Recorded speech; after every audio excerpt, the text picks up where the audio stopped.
Hello and welcome to this episode of Journalism Classics with Ali Hakim.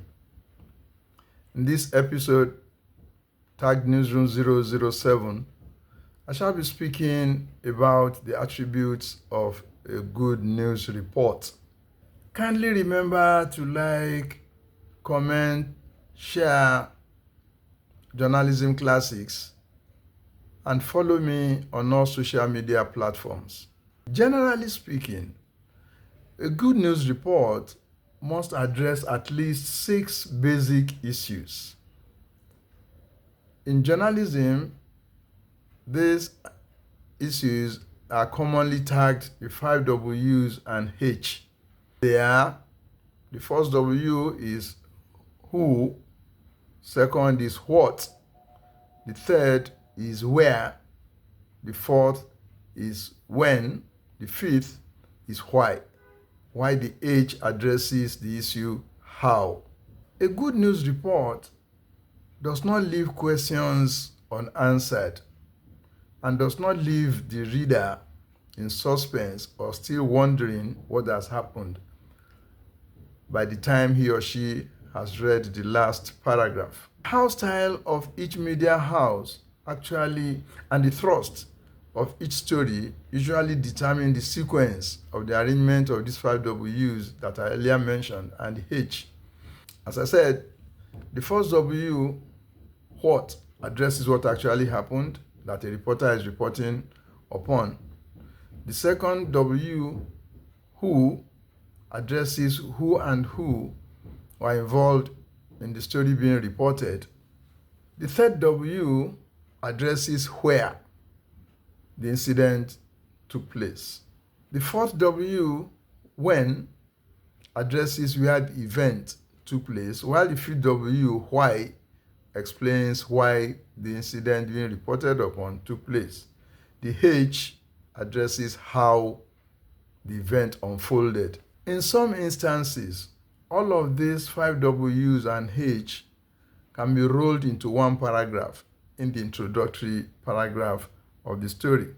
An example: policemen arrested a housewife in Lagos on Sunday for pouring oil on another woman she found on her matrimonial bed. In that introductory paragraph, you see that all the 5 W's and H had been addressed. You see that policemen, the housewife, and the strange woman addressed the who W. Arrested addressed what happened and how. In Lagos, addressed where it happened. On Sunday, addressed when it happened. And for pouring hot oil, addressed why the arrest happened. So many examples can be given. An alternative way is to spread the 5 W's and H across the story, from the beginning to the end, so long as at the end of the last paragraph, none of these questions has been left unanswered. A good news report must be factual, as any deviation from facts takes the report to the pedestal of rumor, and there's no place for rumor in professional news writing. A good news report must be current, it must be relevant, it must be accurate, balanced, clear, concise, interesting, and captures every ingredient that makes it worthy of being called a news report. In writing a good news report, the reporter must be dispassionate and not allow his or her sentiments to bear on the story. Many stories that would have been worthy of the reader's time and energy have been rendered useless by the injection of the biases of the reporters or the editors. This is commonly found in political news reports. To write a good story, the reporter must also avoid the use of jargons. I've seen instances where reporters and editors have lost the interest of the reader because they infused a lot of jargons in the copy. As much as possible, use of technical jargons must be avoided to make the story a good one. In many instances, I've read reports talking about premium motor spirit, commonly known as petrol. Kindly just use petrol. That is the common word that everybody understands.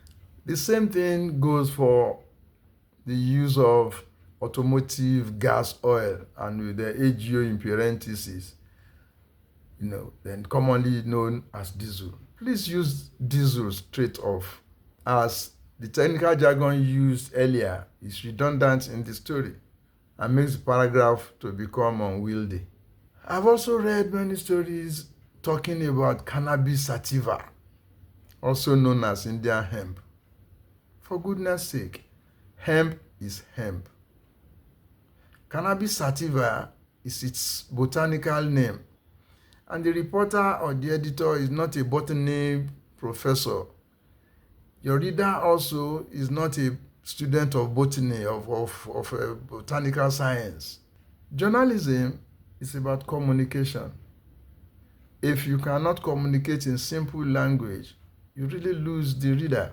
In the next episode of Journalism Classics, I shall be speaking about the structure of a good news report. Kindly remember to like, to comment, to share this and all other episodes of Journalism Classics, and follow me on all social media platforms. Thank you, and bye for now.